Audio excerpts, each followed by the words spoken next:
Find the inverse function for y is equal to tan h of x. So we let y be equal to arc tan h of x, which is what the inverse function of that is. That means that x will be equal to tan h of y. So x, now tan h is written as e to the 2y minus 1 over 2y plus 1. I've looked at that in a different video. If we cross multiply, we get x times e to the 2y plus 1 is equal to e to the 2y minus 1. So the idea is we need to make y the subject.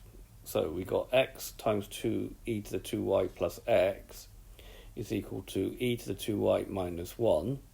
So I'm going to collect all the y terms onto this side and everything else onto this side. So we get x plus 1 is equal to e to the 2y minus x e to the 2y. So that gives x plus 1. If we take e to the 2y out, we get 1 minus x here. And then we can write e to the 2y as x plus 1 divided by 1 minus x. So 2y will be ln of x plus 1 over 1 minus x.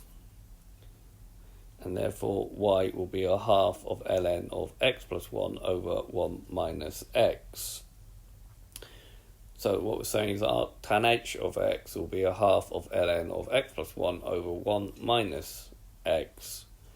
And the good thing is that tan h of x is a one-to-one function. We can see it here. Okay, you can get the graph of the inverse function arc tan h of x by reflecting it in the line y is equal to x. The asymptotes also get reflected as well, so they become vertical lines here. Okay, so this has been a video to show you how to find an expression for tan h of x, or the inverse tan h of x. I hope you've understood, and I thank you very much for watching.